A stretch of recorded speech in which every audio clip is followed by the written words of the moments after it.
Hey, what's up everybody? Been a while since I made a long form video.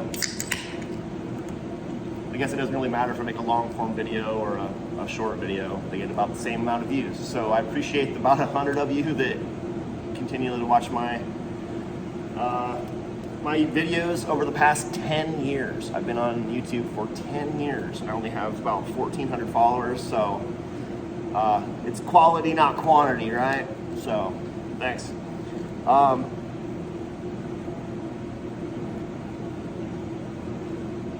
So, since I'm the knife guy at work, I've been sharpening Coworker's knives, and this is the recent one that was given to me. There's the info there. I've sharpened one of Brad's knives before. He did say that I could throw it. This one feels a little bit more brittle than the last one I did, and I'm inside. Should I go ahead and get it out of the way? Let's do it. I don't think this is too expensive. If I break it, I just buy another one, so. Definitely gotta make sure my dog's out of the way for this one.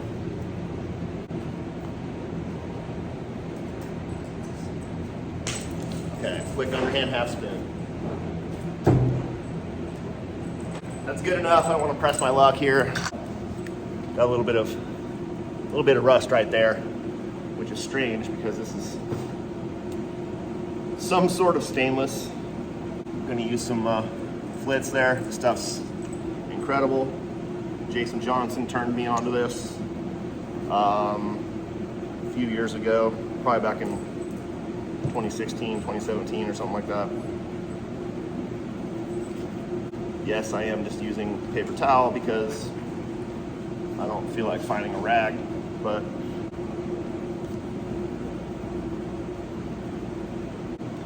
it doesn't take a whole lot of time or effort with the flits. I love it. What do you guys use for cleaning and polishing? Let me know down in the comments there. Maybe you guys use something different than I do. But this stuff's cheap, readily available, easy to use. Boom. What is that, 2 minutes? Something like that? Much better. Much better. Okay.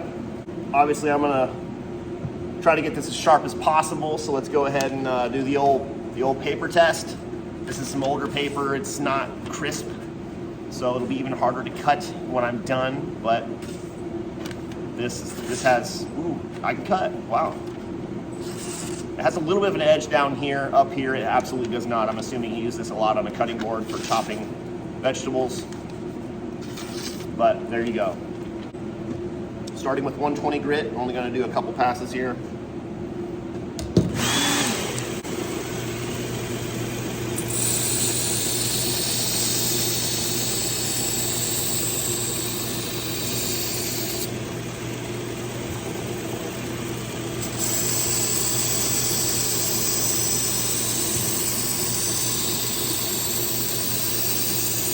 What are you doing down there? Come up here and say hi. Come here. Come here. This is my doggy Pandora. I don't know if some of you have seen her yet. She's about 11 months old. We got her from the pound a couple months ago. She's a handful, but she's doing very, very well.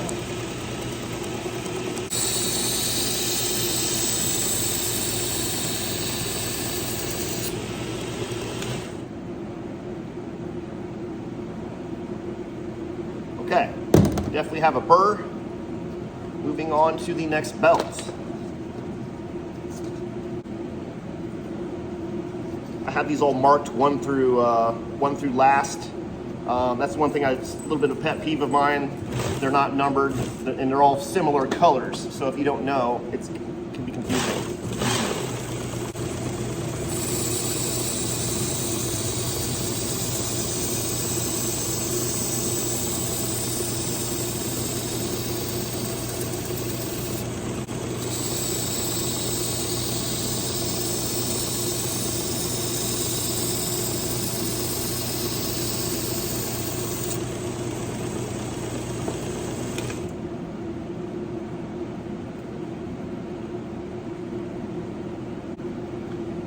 weird. It's almost like it's a wavy grind. It's really, I wish you guys could see that. It's like up and down. It's not like serrated, but it's up and down this way.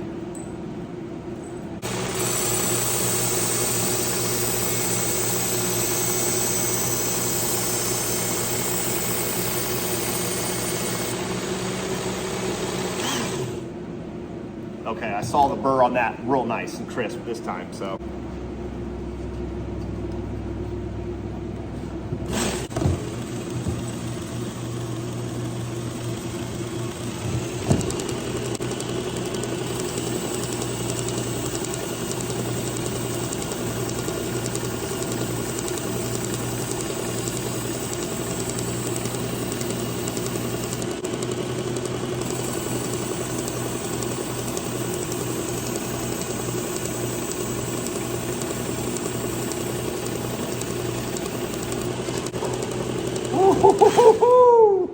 Yeah, bitch. We're getting sharp. We're getting sharp, dog. We're getting sharp, little doggy. We're getting sharp. Boom. The 1000 grit here.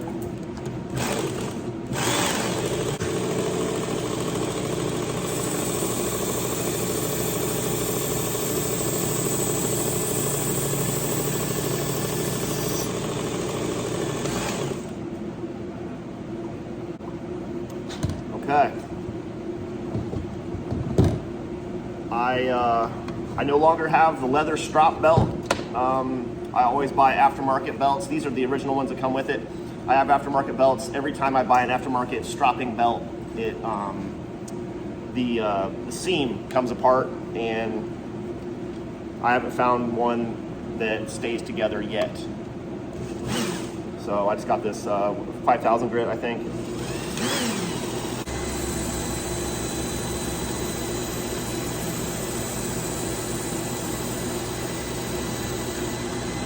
Working it back and forth till that burr disappears.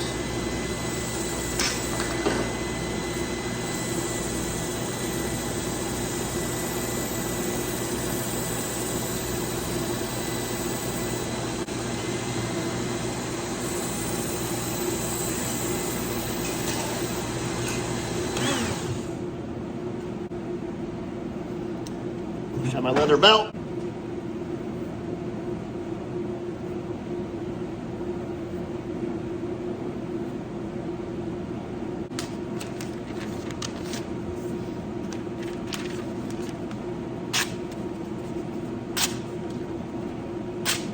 Not the sharpest thing in the world. I could have reworked the edge quite a bit, but doing this for free for a friend, this is good enough for vegetables, meat, and whatnot. Whoever sharpened this before me definitely jacked it up a little bit. But yeah, thanks for watching. I think I'm gonna stay here and touch up some other pocket knives and whatnot. Peace.